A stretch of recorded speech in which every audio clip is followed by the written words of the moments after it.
When it comes to self-concept, it is a big deal because it's how you see yourself. If you are seeing yourself in a negative light, then you're going to be more prone to experience things that are more negative, that match that in self-concept. Just from an experience, we usually develop these negative self-concepts from experiencing things really early in our childhood, and then we'll attach meaning to those experiences. Hey guys, welcome back to my channel. I'm the spiritual mother on the spiritual mother journey. On this channel we like to talk about spirituality, manifestation, and so much more. If you're new, welcome. My name is Jocelyn, and before we get into this video, I just do want to invite you guys all to go ahead and like this video, subscribe to my channel, because the more that we get this content pushed out, you guys, the bigger that this family grows. And again, this is not about me, this is about all of us, and I just invite you to join the family and watch this channel grow and blossom. Before I go ahead and get into this video, I do want to ask that you guys go ahead and check out my link below to my business website. I am a tarot reader, and the kind of tarot reader that I am, I read tarot and oracle cards for the sake of manifesting. So I like to help people see where they are at in their path right now, what is possibly blocking them from seeing the bigger picture of things, or you know, if you're going through hard times, if you're having a hard time manifesting, what's blocking your manifestation, and what are some things that you can do to help you personally, like things that you personally need to know on your manifestation journey to help you manifest. Go ahead and check out the link below, you guys. I hope that you know, like my energy, and we just vibe off each other. In today's video, I want to go ahead and talk more on self-concept and what self-concept really is, and why it helps you manifest intentionally. So I explained a little bit in my last video about what self-concept was. Like, it's self-concept is how you see yourself in general as a person, and when manifesting, how you see yourself in relation to your manifestation. So I'm gonna just go ahead and start on a clean slate, because I did talk about it a little bit in my last video, but I want to go ahead and explain more because I didn't really feel like I explained it very well. So in this video, we're going to be talking about negative self-concept. I'm gonna give examples of a negative self-concept and a positive self-concept, and why it's important to have a specific self-concept in relation to your manifestations. When it comes to self-concept, it is a big deal because it's how you see yourself.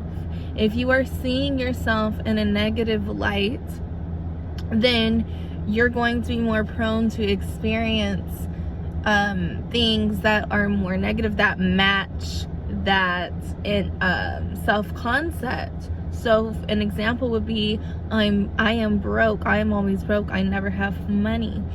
Another negative self-concept would be, I am unattractive, I am ugly, I am irresponsible. Like, you can attach anything to I am, and that's your self-concept, okay?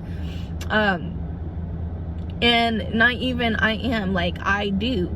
I do not attract good men, or I do not attract, you know, positive people. I'm always getting negative people in my life. I'm all, like, no one ever compliments me. You know, just these complaints in regards to yourself that is your self-concept, basically. Like, I am not enough, I am not chosen. And those kinds of affirmations, normally we're not even aware that we believe, but our reality will reflect those things to us. Like, I am not enough. You might experience I am not enough from you over giving to someone and them not reciprocating. Or I am not chosen. You might experience not being chosen by someone that you're attracted to, or someone that you want to be with, someone that you love, choosing someone over you. And this I am not chosen can stem all the way down to childhood, when you felt like your siblings got more attention than you, or you were always chosen last for a team at school during PE or something. You know what I mean? I personally relate to that. That's why just little things like that will continuously reflect that back to you, that I'm not chosen. And just from an experience, we usually develop these negative self-concepts from experiencing things really early in our childhood, and then we'll attach meanings to those experiences. And that's where we'll get I am not chosen, I am not good enough, I am not worthy, I'm not loved, because it was not first shown to you. So we attach to that and just take that on as an identity. But what happens now that you become more self-aware and you walk down the journey of manifesting and spiritual awakening? I really don't like that word anymore, or that term, spiritual awakening. But most people resonate with that. So for the sake of that, I'm going to just go ahead. So going down this path of manifesting, waking up to who you really are, becoming more self-aware, then we learn how to take responsibility for things in our life, and not necessarily in a way that we are blaming ourselves for things that has happened to us, right? Like, not saying that if you experience extreme trauma in your childhood or any part of your life, not saying that it's necessarily your fault that you've experienced those things, but it's seeing how, in the grander scheme, like in the larger perspective, when you really know who you are, you understand why you manifested those experiences in your life, because it's all about the programming. I also believe it comes from generational curses, from our parents. It's in the bloodline, and because of our families, experiences, we're born into these bloodlines. These things will be attached to our soul, and I really truly believe more of us are becoming more aware to the knowing that it's our destiny to break these curses so that they no longer keep manifesting down the generations, because it's just important that we become self-aware of that, so that of our trauma and what makes us, our thoughts that we think about throughout the day, and our emotions, because they're tied to experiences, they're tied to things. And once you realize who you are, you detach yourself from those experiences, you detach yourself from what's going on right now, because you realize that you are not this situation. You're not what you grew up believing that you were. And